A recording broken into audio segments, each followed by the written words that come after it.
अध्यक्ष जी, जहां देश को 3 ट्रिलियन इकोनॉमी और प्रदेश को 1 ट्रिलियन इकोनॉमी का दावा कर रही है ये सरकार, वहीं वे अपने हर वादे में डबल इंजन की तरह फेल भी होती जा रही है। देश को विश्व गुरु बनाने की बात कर रहे हैं, लेकिन आज इकोनॉमिकल डिस्पैरिटी में देश विश्व गुरु बन चुका है। आज अमीर और अमीर होता चला जा रहा है और गरीब होता चला जा रहा है। वो स्वयं आपके आंकड़े बताते हैं कि आज पूरे देश में 60 करोड़ लोग हैं जो कि राशन पे आश्रित हो चुके हैं और प्रति वर्ष 6 करोड़ लोग ऐसे हैं जो आपकी गरीबी रेखा से नीचे चलते चले जा रहे हैं। वही अगर हम मिडिल क्लास की बात करें, आरबीआई का आंकड़ा ये बता रहा है कि आज से 2010-2011 में जो एक मिडिल क्लास की आमदनी थी, सेविंग थी, वो जीएसडीपी का 25% हुआ करती थी और आज इस समय में 5.1% पर आकर के रह गई है। आज गरीब के पास कोई पैसा, आज मिडिल क्लास के पास कोई पैसा नहीं है उसकी पॉकेट में बचाने के लिए। वही अगर मैं बात करूं महिलाओं की, तो नियमित वेतनभोगी जो हमारी महिलाएं 22% थी, आज कहीं ना कहीं वो 22% से गिर के 16% पे आ चुकी हैं।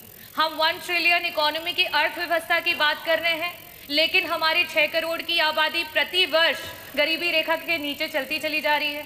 हमारी महिलाओं की नौकरियां जाती चली जा रही है, हमारे मिडिल क्लास का पैसा जाता चला जा रहा है। कहीं ना कहीं इस जुमले का शिकार पूरे प्रदेश का गरीब, पूरे प्रदेश का नौजवान, पूरे प्रदेश की महिलाएं और मिडिल क्लास हो रही है।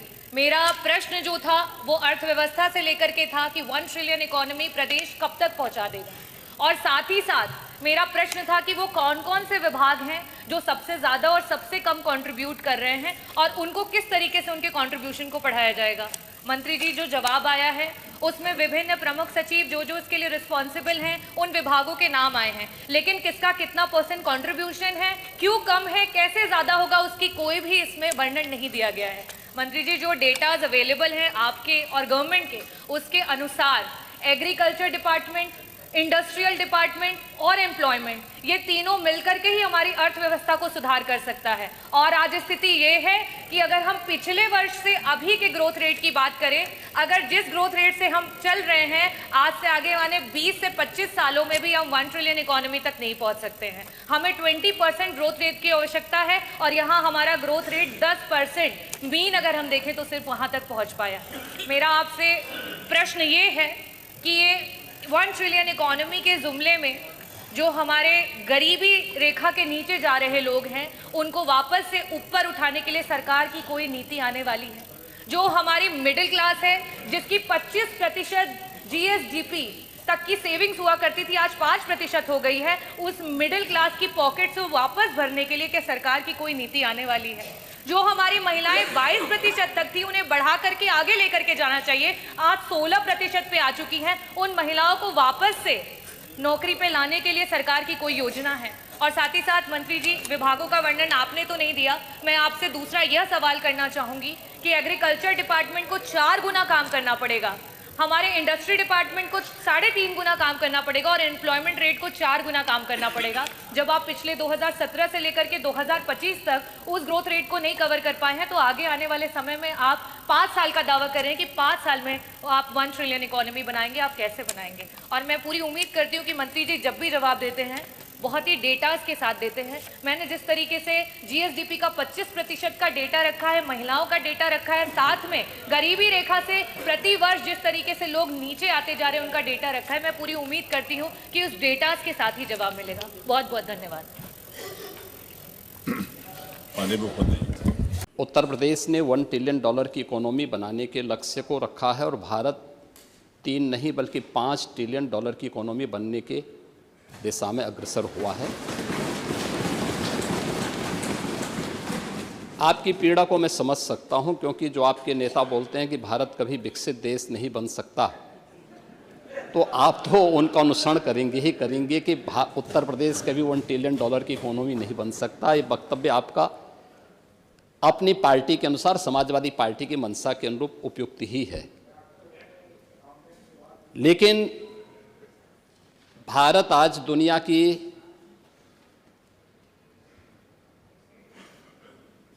5वीं बड़ी अर्थव्यवस्था बन चुका है और 2027 में भारत $5 ट्रिलियन की इकोनॉमी बनेगा, इसमें कोई संदेह नहीं। और दुनिया का सबसे तेजी के साथ उभरती हुई अर्थव्यवस्था के रूप में सर्वाधिक ग्रोथ रेट के साथ भारत आज दुनिया की एक बड़ी अर्थव्यवस्था के रूप में आगे बढ़ रहा है। और मुझे लगता है कि 140 करोड़ भारतवासियों को इस पर गौरव की अनुभूति होनी चाहिए। हो सकता है कुछ लोगों को इसमें अच्छा नहीं लग रहा हो, क्योंकि जिनका अपना पर्सनल एजेंडा होता है वह देश के विकास को अच्छा नहीं मानेंगे। लेकिन आदरणीय प्रधानमंत्री जी की प्रेरणा से, उनके विजन के अनुरूप उत्तर प्रदेश ने भी $1 ट्रिलियन की इकोनॉमी बनने की दिशा में एक बड़े कार्यक्रम को आगे बढ़ाया है। हमने 2022 से इसके लिए एक व्यवस्थित कार्य योजना को आगे बढ़ाया है और उसके अनुरूप सरकार ने अपने कार्यक्रम को तेजी के साथ 10 सेक्टर में हमने इन कार्यक्रमों को आगे बढ़ाया है। और मुझे लगता है कि आपके जो उत्तर आपको यहाँ से भेजा गया होगा उसमें विस्तृत रूप से दिया गया है कि 10 सेक्टर जो बनाए गए हैं, हर सेक्टर में कोई ना कोई अपर मुख्य सचिव या प्रमुख सचिव स्तर का अधिकारी उसकी नियमित मॉनिटरिंग करता है। मासिक रूप से उस सेक्टर से जुड़े हुए किसी वरिष्ठ मंत्री के द्वारा उसकी समीक्षा की जाती है। उसके कुछ सुनिश्चित पैरामीटर और इंडिकेटर्स तय किए गए हैं उनको अचीव करने के लिए, और सीएम डैशबोर्ड के माध्यम से मासिक रूप से इसकी समीक्षा होती है। हर तीसरे महीने मैं स्वयं भी इसकी समीक्षा करता हूं और मुझे बताते हुए प्रसन्नता है कि पिछले 3 वर्ष के अंदर जो हमने टारगेट तय किए थे हमने उसको सफलतापूर्वक प्राप्त किया है। इसी का परिणाम है कि जब हमारी सरकार आई थी 12 लाख करोड़ की उत्तर प्रदेश की जो इकोनॉमी थी, इस वित्तीय वर्ष के अंत में वह 27.5 लाख करोड़ की इकोनॉमी बनकर के उभरेगी। और यह उन स्थितियों में जब हो रहा है जब पूरी दुनिया आर्थिक मंदी के दौर से इस देश दुनिया की वैश्विक महामारी कोरोना के बाद उस दौर से गुजरी थी। मेरा ये मानना है कि जो ग्रोथ रेट उत्तर प्रदेश की है आज वह देश की सर्वाधिक अच्छी ग्रोथ रेट है। हम सबको इस पर गौरव की अनुभूति करनी चाहिए कि प्रधानमंत्री मोदी जी के नेतृत्व में 10 वर्ष में इस देश ने 25 करोड़ लोगों को गरीबी रेखा से उभारने में सफलता प्राप्त की है। और पिछले 8 वर्ष में हमारी सरकार ने 6 करोड़ से अधिक लोगों को गरीबी रेखा से ऊपर उठाने में सफलता प्राप्त की है। ये चीजें दिखाती हैं कि हर एक सेक्टर में बदलाव हुआ है और उन्हीं को ध्यान में रख करके उत्तर प्रदेश के इस पोटेंशियल को आज जिसको देश और दुनिया देख रही है, महाकुंभ के इस आयोजन के साथ हम जोड़ के देख सकते हैं। अकेले महाकुंभ का एक आयोजन उत्तर प्रदेश की इकोनॉमी में 3 लाख करोड़ रुपए से अधिक की ग्रोथ करने वाला है। महिलाओं के स्वावलंबन की दिशा में जो कार्य हुए हैं, अकेले उत्तर प्रदेश पुलिस भर्ती में 20% भर्ती अनिवार्य रूप से महिलाओं की हुई है। हर एक सेक्टर में उन्हें रोजगार के अवसर प्राप्त हुए हैं। तो ये कहना कि उत्तर प्रदेश कभी इसको अचीव नहीं कर पाएगा, आपकी दुर्भावना हो सकती है, लेकिन सरकार की सद्भावना है कि उत्तर प्रदेश 5 वर्ष में इस टारगेट को अचीव करेगा। और 2029 में जिस उत्तर प्रदेश के इस संसाधनों से भरपूर उत्तर प्रदेश को प्रकृति और परमात्मा की कृपा से ओतप्रोत इस उत्तर प्रदेश को, जिसको आप लोगों ने समाजवादी पार्टी की सरकार ने और विपक्षी दलों की सरकार ने देश के बीमारू राज्यों की श्रेणी में खड़ा कर दिया था, देश की 6ठी 7वीं अर्थव्यवस्था के रूप में खड़ा किया था, पिछले 8 वर्ष की डबल इंजन सरकार के प्रयास से दूसरी बड़ी अर्थव्यवस्था बना है।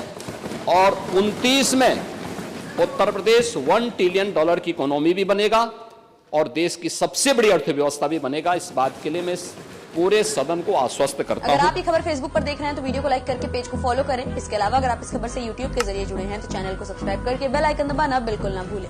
नमस्कार।